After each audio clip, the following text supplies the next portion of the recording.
concerté avant Pardon. pour les introductions. Ouais. Comment ça va vous m'avez manqué les loulous. Hein. Ouais, bien sûr. Pas un message. Et vous m'avez manqué Pas une photo. Bien sûr que si. Pourquoi tu veux que je t'envoie des photos Bah parce que c'est comme ça, c'est la MIF, c'est t'envoies des photos, tu partages tes vacances. Tu m'as envoyé des photos toi? Bah voilà, quel connard, j'étais sûr. Bah quel connard, bah excuse-moi mais... Bon, vous pouvez résoudre vos problèmes de couple un peu plus tard. C'est vrai, on en parlera plus tard. Ça va Manuel? Ça va très bien, merci, et vous? Bah ça va bien, t'as passé un bon début 2023? On ne pouvait pas... Écoute, mieux aurait été insupportable.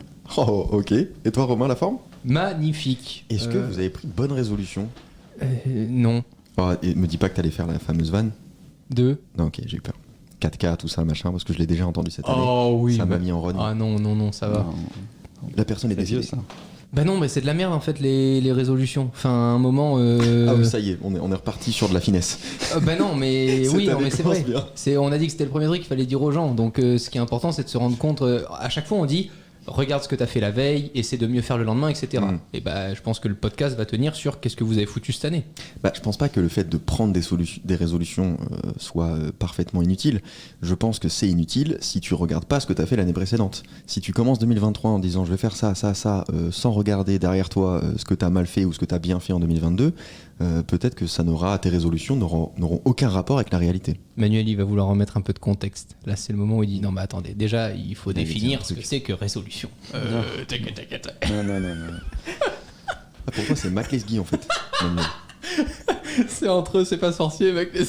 Non, mais c'est vrai que quand on y réfléchit, la meilleure façon de ne pas tenir un objectif, c'est de le lister dans tes résolutions de début d'année. Je sais pas si vous avez remarqué, mais tu peux être à peu près sûr que tout ce qui est pris comme une résolution n'aura pas lieu dans l'année qui va arriver. Donc moi, j'encourage pas du tout les gens à prendre des résolutions. Je les encourage plus à faire une rétrospective de l'année qui vient de s'écouler. Et notamment de faire une rétrospective mois par mois et sur du papier. Ok. Pas de façon numérique. Il y a une stat qui est folle, hein. C'est que tout ce que tu écris, tu t'en souviens à 70% plus quand tu l'écris avec un stylo sur du papier que quand tu l'utilises en utilisant n'importe quelle autre alternative. En fait. C'est incroyable.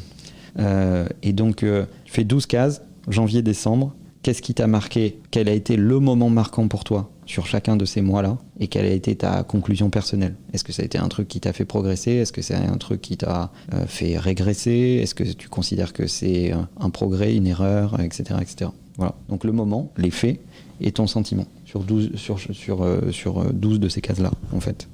Et ça peut t'aider déjà à faire une bonne rétrospective de l'année qui s'est écoulée.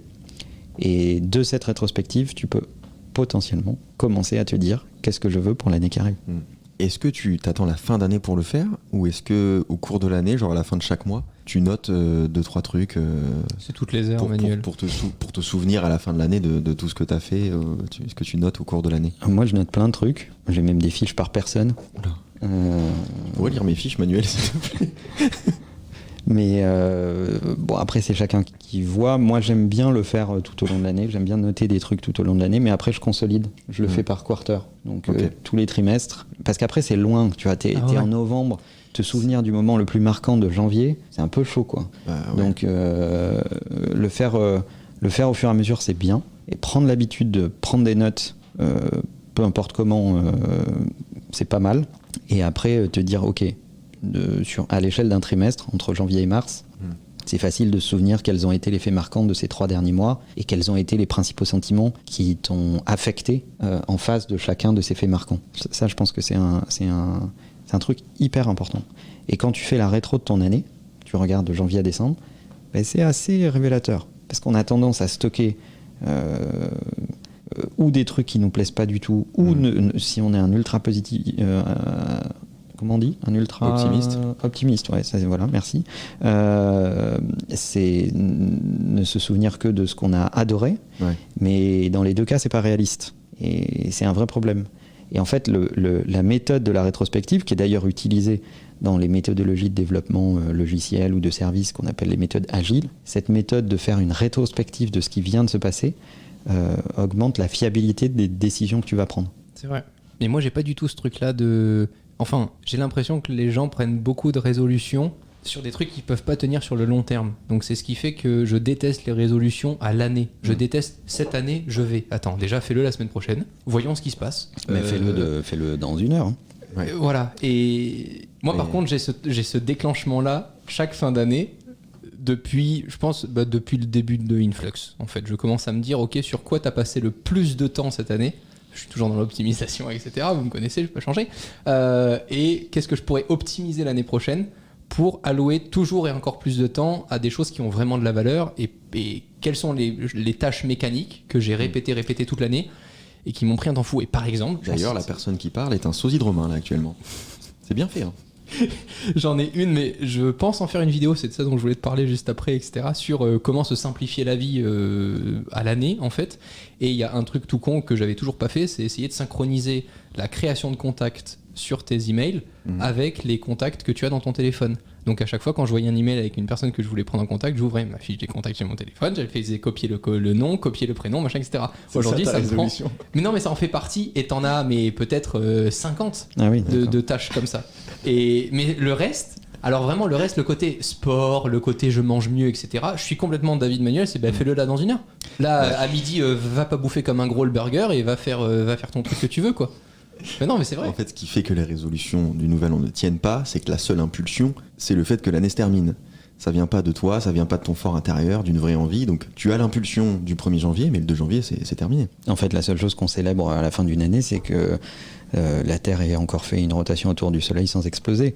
Mais ça n'a aucun rapport avec toi. C'est elle qu'il faut célébrer, c'est pas toi. C'est vrai. Donc moi je suis d'accord avec ce que dit Léo sur l'idée de se dire ça doit démarrer d'une décision à la base. Bon, maintenant une fois qu'on a dit que fais ta rétro, écris-la sur du papier, etc., ça va t'aider à être beaucoup plus réaliste sur les décisions que tu veux prendre pour l'année qui arrive. C'est pas nul de faire un plan sur une année. À partir du moment où tu le découpes, où tu le quarterises et ensuite tu le mensualises et ensuite tu mets des objectifs par semaine, etc., et que tu fais le breakdown comme il faut, ça peut être tout à fait réaliste. C'est dur, mais ça peut être réaliste. Maintenant, j'ai noté plein de trucs. Enfin, je suis allé dans mes notes. J'ai sorti des trucs, y compris des trucs vraiment à moi, en fait, qui peuvent vous paraître complètement fous. Hein. Mais je me suis dit, on peut pas juste dire aux gens qui nous écoutent de faire une rétro et puis de se débrouiller avec ça. Donc j'ai mis des trucs qui me paraissent un peu zinzin, mais qui marchent. Ah, ce sont tes objectifs ? Non, ce sont pas mes objectifs, mais ce sont des méthodes dont je sais qu'elles fonctionnent. À tout moment, on peut voir acheter les 15 mêmes chemises du même créateur avec la même référence pour la même période de l'année. Ça pourrait. Tu ouvres le placard de Manuel, je vous assure, il y a la même chose. Par jour pour ne jamais avoir à faire de machine. C'est exactement ça. Alors, Manuel, on t'écoute. Ça démarre par ne sortez pas le vendredi soir. Tout le temps, en général? Jamais. Mais est-ce que si je sors pas le vendredi soir, mais je sors tous les autres soirs, on s'en fout. C'est ok? On s'en fout. Alors, je dis pas ça pour Shabbat. Mais à la rigueur, pour ceux que ça concerne, ça fait 2 en 1. Mais le vendredi soir, ou sanctuariser un jour où vous avez une soirée sans techno avec un bouquin. Ok. Une par semaine minimum. Ah, c'est dur, je l'aurais jamais mise le vendredi soir. Pourquoi le vendredi soir? Parce que c'est justement frustrant. Ok. Alors que le dimanche soir, ça fait moins chier. Le dimanche soir, on sait que tu vas pas lire, que tu vas bouffer des chips. Regardez un quête exclusive. Pardon. Je sais pas. Non, mais... Il nous raconte sa soirée là. Non, pardon. Donc ne sortez pas le vendredi soir. Coupez-vous de la foule, coupez-vous des invitations, apprenez à dire non. Ça a aussi cette vertu d'apprendre à dire non. Alors pour les étudiants, vous pouvez transposer ça au jeudi. Et si on dit non tout le temps habituellement, est-ce qu'on peut dire oui exceptionnellement le vendredi soir? Est-ce qu'on peut retourner cette tendance? Moi je trouve, mais je vous ai dit, il y a des trucs, c'est mes trucs à moi en fait. Au moins ça va t'éviter les soirées de début de week-end qui te fument le week-end. Je connais pas. Arrête, il a passé ses vacances à picoler. Quoi, l'alcool, pardon? Tout seul avec mon ordi. J'ai bu du C'est ça le pire. Les gens me disent, tu bois seul. Je dis, mais c'est mieux de boire seul plutôt qu'accompagné, je bois moins. Oui, ça s'appelle l'alcoolisme. Ben non, suivant. ça s'appelle le plaisir. Oui, ça va. Ça va mec. Ça peut aller ensemble. Cheers. L'autre point, c'est ne sortez jamais votre téléphone quand vous êtes en train de dîner ou de déjeuner avec quelqu'un. Alors moi j'adore les gens qui me disent oui mais j'ai mis mon téléphone sur la table mais face down. Ah non, ça marche pas. Donc non, voilà. Moi, ce que je veux, c'est que tu apprennes à te défaire de la technologie et que tu apprennes à donner comme signal aux gens que tu fréquentes qu'ils sont plus importants que ce qui se passe dans ton téléphone. Il y a une étude en plus sur le téléphone qui est sur la table, même retournée, qui montre que ça impose une barrière entre deux personnes. La simple présence du téléphone, même s'il vibre pas, etc., il y a un écran entre vous. Ah, je me sens pas du tout concerné, je déteste ça. En fait, je préfère déjeuner tout seul plutôt que de déjeuner avec une personne. On a compris que t'aimais picoler tout seul, mais c'est pas le sujet là. Je fais Non, beaucoup mais de choses tout seul. il y a plein de gens qui considèrent c'est vrai. que le téléphone fait partie de l'environnement. Donc on peut passer d'une conversation à l'autre. T'es au milieu d'un truc, t'es en train d'expliquer quelque chose. Tiens, il y a une notif, il y a un appel. Les gens n'ont plus de scrupules à répondre au téléphone alors que t'es en train de leur parler. Le pire, c'est la personne à qui tu parles sérieusement et qui ouvre son téléphone et qui rigole toute seule. Mais moi, ça, je me lève, je me casse. Faut le frapper d'abord. Oui, évidemment, mais avec la chaise, parce qu'une fois que t'es debout, comme ça, t'as plus d'impulsion. Voilà. Autre point, qui est tout con, mais qui est valable à tout âge, faites un examen médical, un bilan complet. C'est vrai, c'est insupportable. C'est le point le plus difficile, ça. Manuel et sa santé, je vous explique, c'est de la data. Exceptionnel. Manuel considère que peu importe ce qu'il veut mettre en place dans l'année, il faut que son corps soit parfait pour pouvoir mettre en place tout ça. Mais c'est réussi. Je suis vraiment. Je suis flatté, non mais déjà, il y a un truc. Je suis désolé, les gens vont nous le dire sur Twitter. Tu me diras, au pire, on s'en fout, on le coupe. Tu vas 2 fois par an chez le dentiste, tous les 6 mois en moyenne. Non, j'y vais plus. J'y vais quasiment tous les trimestres. Non mais moi, ça fait 5 ans que je suis pas allé chez un dentiste. Moi, j'y vais que quand Manuel m'oblige à y aller. Mais c'est ça, c'est un truc de fou. C'est-à-dire que Manuel veut pouvoir détecter tout et n'importe quoi le plus vite possible pour être sûr d'être le plus efficace. Mais c'est une bonne habitude. C'est exceptionnel. Mais parce que je l'ai déjà dit, le coût de ce qui t'arrive, au sens de combien ça te coûte, soit que ça soit en termes de santé, en termes de franchissement de difficultés ou de fric, augmente avec le temps. Donc plus tu laisses les choses s'accumuler, plus ça va être compliqué de les résoudre. Donc plus tu détectes tôt, mieux c'est. Quand tu passes le permis, on t'apprend à regarder la route loin. Référence de Vroom Vroom, parce que je sais qu'elle marche en général. Ouais, acheter plusieurs. T'as eu une réaction tout de suite. Oui, c'est vrai. Comme acheter plusieurs bouteilles d'un coup, quoi. Voilà, aussi. Les deux choses qui comprennent, ça va pas ensemble. Hein. Peu importe votre âge, faites un examen de santé complet. T'as raison. Et au moins faites-le une fois par an, c'est déjà pas mal en fait. Au moins tu sais ce qui se passe. Pourquoi attendre ? Parce qu'en général, ton corps essaye de se battre un peu tout seul, sauf que si tu décides de pas regarder, au bout d'un moment il t'envoie des signaux, mais comme on est complètement con, on les comprend pas, et on continue à faire des conneries. Et après on se plaint d'être dans des situations un peu compliquées à gérer. Même si l'issue est connue, hein, sans vouloir être fataliste. Mais au moins gérer-la, quoi. Ok. Voilà, donc, ça c'est un peu... C'est un peu pénible. Une fois que tu as rempli toutes les cases de Manuel, il te reste 30 minutes pour travailler par jour. Non, mais en vrai, c'est le moins pénible. Parce que c'est une fois par an. Bah oui. Mais c'est vrai que je le fais pas du tout. Moi, ça. Mais ça t'oblige à regarder en face des trucs que t'as pas. En fait, la majorité des gens ne veulent pas faire l'examen parce qu'ils ont peur des résultats. C'est ça qui est terrible. Je donne un exemple perso si ça pousse les gens à le faire. Moi, c'était sur le chiropracteur. Je ne connaissais pas l'existence des chiropracteurs. À chaque fois que j'avais mal au dos, etc., à cause du. Voilà. C'est pas mal. À chaque fois que j'avais mal au dos à cause des positions d'ordinateur, du matos à porter, etc. Il a bon dos l'ordinateur. Exactement. Je prenais, mais vraiment quand j'avais mal, je prenais des Doliprane ou des Nurofen, etc. Mais je pouvais en prendre 2-3 par semaine facile. C'est un enfer pour le foie. Et depuis que je vais juste voir un chiropracteur tous les 2 mois en moyenne, je prends plus aucun médicament pour ces trucs de merde parce que j'ai plus mal. Voilà. Mais c'est le genre de truc que je faisais pas du tout, quoi. Un autre point, passez plus de temps avec des gens qui ne sont pas d'accord avec vous. Oh putain. Allez sur Twitter. Twitter est une... Twitter. N'oubliez pas que la vie n'est pas Twitter. Mais passer du temps avec des gens dont tu sais à la base que vous n'allez pas être d'accord, et justement parler des sujets dont vous n'allez pas être d'accord. Impossible. Alors il faut doser, parce que ça peut être compliqué, mais c'est ça qui fait avancer. C'est pour ça que je bois seul. Je suis pas d'accord. Voilà. C'est tout. Pourquoi ? C'est parfait. Il est la preuve que... Comme ça, il va vouloir passer du temps avec moi. D'accord. J'ai pas besoin de dire vraiment, mais lisez plus. La moyenne des gens aujourd'hui lisent 1 livre par an. Je pense que Voici ou Télé Loisirs doit compter dans l'enquête. Donc, c'est pour vous dire. C'est sérieux et on peut le faire beaucoup plus simplement avec des sujets qui nous intéressent avant même les livres, etc. Vous êtes sur TikTok, comme tout le monde, et vous tombez sur un sujet qui vous intéresse plus qu'un autre. C'est pas en 50 secondes que vous allez apprendre à maîtriser le sujet. Non. Partez de ce truc-là, copiez vous-même, vous copiez-collez le lien de la vidéo TikTok dans un rappel, quelque chose comme ça, et le week-end, prenez le temps d'aller revoir le TikTok qui vous a intéressé sur un sujet que vous maîtrisez peu, et lisez des articles.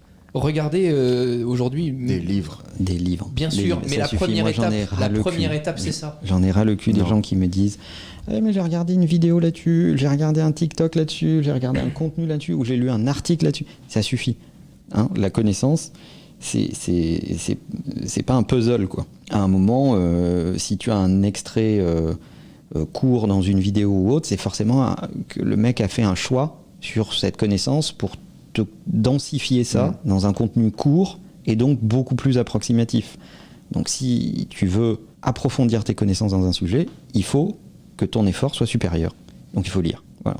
Sinon, tu peux accepter d'être con, ce qui résout plein de problèmes dans la vie, puisque les gens bêtes ont énormément de certitudes, les gens moins bêtes ont beaucoup plus de doutes.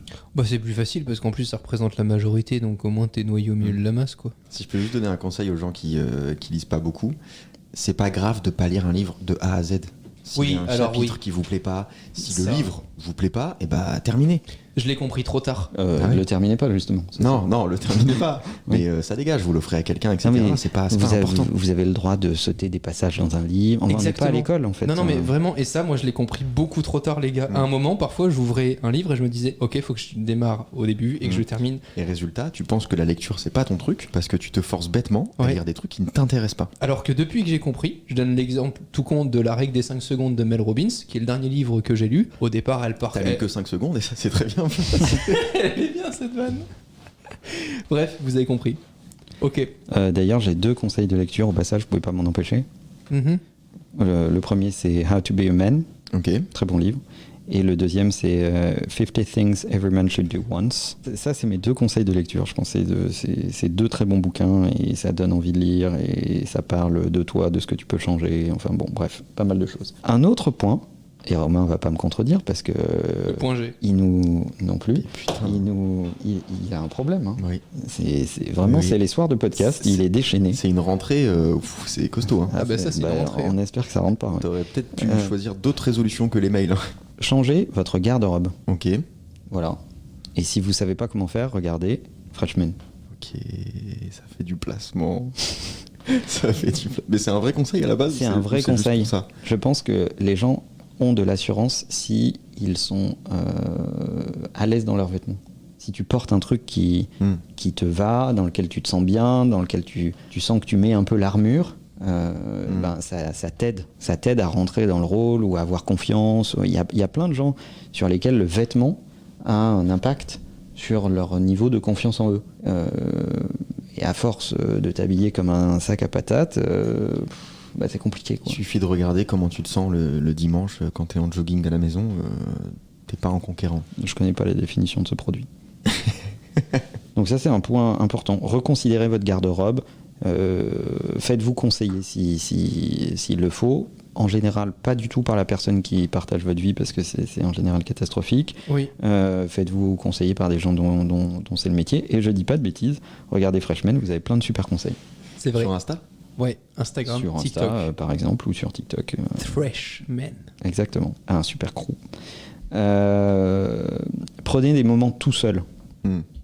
On est dans une société qui n'aime pas la solitude, qui considère que la solitude est un échec. Ah, pour boire un coup et un cigare, c'est très bien. Oh ta gueule. Pardon, d'accord. Alors que c'est incroyable. Ah, c'est génial. C'est les meilleurs. Prenez moments. des moments tout seul. Alors, Un peu tourbé. si c'est difficile pour vous, commencez par des trucs un peu simples. Ça peut être une demi-journée. Mais Mais vraiment. c'est vraiment difficile pour certaines personnes, je me rends pas compte. Ouais. Ouais. Ok. Mais nous, on adore quand tu prends des moments tout seul. Non, mais le pire, c'est que j'en prends souvent. Et c'est quelque chose, même Bon, avec la pas tant personne. que ça, je trouve. Ah non, mais il y a des gens qui ne supportent pas être seuls. Ok. Il y a des gens pour qui c'est très difficile parce que ils se retrouvent seuls avec eux-mêmes et ça les pousse à se poser des questions, à remettre en cause des choix de leur vie, etc. Il y a des gens pour qui c'est très très difficile. Ok. Alors que c'est hyper important dans ton développement et dans ta santé mentale en fait. Mais moi, je fais un truc qui est cool. C'est que au moins une fois par mois, Je vais tout seul, que ce soit dans une brasserie ou autre, juste me poser une après-midi pendant 2 heures minimum. Et je n'utilise rien d'autre que de demander juste à un serveur un papier et un stylo. Et j'ai pas de téléphone, je peux pas regarder les réseaux sociaux, rien du tout. Et juste pendant 2 heures, toutes les idées qui me passent par la tête, je les note. C'est un Et truc de pédophile, ça. Et tu peux pas venir avec ton papier et ton stylo, pourquoi tu fais chier les gens? Parce que souvent j'y pense pas, ou souvent c'est un truc qui se programme pas, tu sais, tu te dis ah bah Ok. tiens cet après-midi j'ai un truc qui s'est annulé ou autre, plutôt que d'être tout seul chez moi et d'allumer Netflix comme un connard, bah tu te casses et voilà. De là à faire ça à la sortie des écoles. Mais on t'offrira un stylo. Voilà. Non, j'en ai un beau, Ah, en plus. qui flotte et tout, je vous le montrerai, on me l'a envoyé, il est très joli. Un autre point, prenez plus de photos avec votre téléphone. Ah ouais? Plus Pourquoi? que ce que les gens prennent déjà actuellement. Mais en fait, ils prennent pas ce qu'il faut parce que ça te crée une espèce de rétrospective de ton année, Ouais. de mémoire de ton année. Mais prends des photos, pas des trucs évidents que tu aurais pris en photo, des beaux paysages, machin, ou tes trucs en vacances. Prends des photos de trucs simples. Vous avez vu la photo Ouais, sur c'est les vrai. Champs-Élysées pour la nouvelle année avec les gens qui ont rempli les Tout le monde Champs-Élysées. prend des photos. Mais tu as cette photo où chaque personne a son téléphone levé, personne ne regarde le feu d'artifice avec ses propres yeux, tout le monde le regarde par le prisme Ouais, du mais smartphone. Tout le monde aurait fait ça. Mais c'est un enfer. Tu te dis à la fin de la fin, ça reste un feu d'artifice, profites-en pour toi, pour les gens avec qui t'es, D'accord, regarde mais- les gens autour de toi émerveillés, regarde le truc humain quoi. T'as peut-être pris une photo sur 10 minutes de show, on s'en fout. Ouais, et puis à un moment, un feu d'artifice, qu'est-ce qu'on a à foutre de prendre un feu d'artifice en photo? Je veux dire, il n'y a pas une photo de feu d'artifice qui ressemble Oui, mais moins qu'à une autre photo de feu d'artifice. Ça, c'est vrai. Mais bon, tu le mets dans ta story Insta. Vis le moment. Donc tu prends des photos de moments parfaitement classiques. Genre là, par exemple, tu prends une photo. Mhm. Mais alors, il y a une application qui est géniale qui s'appelle Be Real Be real. Ouais. et que je trouve vraiment génial parce que du coup ça J'attends t'oblige qu'il soit racheté par Instagram. à... C'est mon pronostic. Tu l'utilises ou pas Manuel? Non, je sais, je vois plein de gens autour de moi l'utiliser. J'aime pas la dictature de il faut tous les jours le faire, etc. Donc je l'utilise pas. Mais Pourtant je suis- ça te force à avoir une rétrospective du coup. Oui, oui, je sais, mais je sais la faire sans eux. Et donc je l'utilise pas. Mais peut-être que je l'utiliserai cette année. Je me tâte. Ah, allez suivre Manuel sur Biril. J'y suis pas encore. Un autre point, essayez de vous rendre plus intéressant. Oh là là là là là. Allez, on va se Autrement- resservir. Autrement dit, ne vous considérez pas comme un produit fini. Il y a trop de personnes qui considèrent que bon bah maintenant elles sont comme ça, elles ont atteint l'âge adulte Ah non mais ça c'est un et, enfer. Oui. et voilà, elles sont un produit fini qui est comme ça. Ah, mais je suis comme ça, je suis entier. Hein. Voilà. Et c'est comme les meufs qui disent ah ben moi dès que je pense à un truc je le dis. Forcément, tu es J'adore obligé quand de le tu fais faire ça. avec l'accent À du chaque Sud. fois il l'a fait. Bah non, en fait, tu vois, Romain, on se détend là. Oh là, Bah, justement, on se Non, mais détend il nous Manuel. dit depuis le début qu'il a bu tout seul pendant les vacances, il nous sert des Il se doses. venge. Tu t'es servi ce genre de dose pendant les vacances? Non, on a une bouteille. Oh, bouteille. On est... Ah pardon la chaise. Romain, lâche cette paille. Non, mais c'est incroyable. Donc arrêtez de vous considérer comme un produit fini. Mais même jusqu'à la fin de votre vie, vous pouvez apprendre des nouveaux trucs. Ouais. Donc il n'y a aucune raison de ne pas apprendre de nouveaux trucs. En lisant, par exemple. Mais en lisant, en vous inscrivant à je sais pas quoi, un cours de musique, faites n'importe quoi si vous avez envie, mais apprenez des nouveaux trucs. Moi, je peux raconter les petites devinettes en fin de vacances parce que quand je suis en vacances, j'apprends souvent des trucs que je prends pas le temps d'apprendre du coup le reste du temps dans l'année, etc. T'es en train de nous dire que tu Et- pars en vacances avec un cahier de vacances. Bah, non, mais j'ai des sujets. À colorier, il me les ramène. Non, après. mais par exemple, là, pendant les vacances, bon, tout le monde en a parlé, les intelligences artificielles évoluent, etc. Il y a ChatGPT qui est arrivé, etc. Et j'ai bien aimé parce que mon objectif, c'est de faire des petites devinettes au sein des équipes. Et donc, avec par exemple Manuel, j'ai partagé des emails sur tiens, on va faire évoluer ça cette année, ça, on prend trop de temps et tout ça. Et aujourd'hui, Manuel, je lui en parle de l'intelligence artificielle. Il me dit ah, t'as passé du temps là-dessus sur les vacances, toi? Ah, bah, toutes les nuits, quoi. Ah bon, bah voilà, ça s'est senti par rapport à ça et ça. Mais je trouve ça trop cool de prendre du temps pendant les vacances pour faire des trucs où tu sais pas vraiment si ça marchera, si ça t'aidera ou pas, mais juste t'auras acquis des connaissances que tu prends pas le temps d'acquérir en fait le reste de l'année quand t'es en train de travailler et d'appliquer ce que tu connais déjà. Et je pense que c'est vraiment important de prendre du temps pour acquérir de nouvelles compétences parce que ça te fait évoluer tout simplement. Et puis je Mais pense parce que tu peux apprendre jusqu'à la fin de ta vie. Bah, complètement. Profites-en, c'est bientôt. Ça se trouve, tu peux mourir demain. Donc, Et puis je trouve que ça te permet aussi de conserver de ta valeur réelle au sein de ton entourage. T'es beaucoup plus contributif. Si au t'arrives bout tout le d'un temps moment, et que tu racontes la même chose tout le temps, c'est chiant. t'as les mêmes souvenirs, les mêmes anecdotes, que tu vis rien de nouveau, que t'as rien à raconter et qu'on peut quasiment prédire quelle va être ta réaction, etc. C'est un enfer. Et si tu stagnes pendant que le monde évolue, tu recules. Exactement. Bon, après, quand tu connais la vitesse du monde réel, bah tu dors plus beaucoup. Parce que t'es tout le temps en retard. C'est vrai. C'est ta phrase, Samuel, en général, quand tu dis que t'es au bon rythme, c'est que t'es déjà en retard. Oui, je suis d'accord. Avec moi-même. Et enfin, d'accord, il a dit. Elle est très bien cette citation. C'est de qui? Moi-même? Ah, j'avais oublié. Mon dernier point. Go. Oui. N'oubliez pas que vous allez mourir 2 fois. Ah, ok. La première fois quand vous allez arrêter de respirer, ça c'est évident. Mhm. Et la deuxième fois, quand les gens que vous aimez arrêtent de citer votre nom. Ok. Donc laisser le meilleur héritage. Donc essayez de mériter les gens qui vous donnent de l'amour. La pire Ouais. des sanctions, c'est l'ignorance. Et c'est souvent les premiers qu'on oublie. Évidemment. C'est les personnes les plus proches où on se dit, oh, de toute façon, ils seront là demain. On les considère comme acquis. Exactement. Voilà, c'était mon dernier point. C'est une bonne fin, je pense. Bon, Sur cette bonne ambiance, passez une bonne année. Nos meilleurs vœux. N'oubliez pas que vous allez mourir 2 fois. Et la bise, à bientôt. au revoir. Salut les gars. Bye Non bye. mais c'est joyeux quand même. Hein. La bise. Vous allez passer une bête d'année, on va tout défoncer. Hein. Ah oui, c'est super joyeux, la bise. Allez, on trinque. À bientôt. L'alcoolique.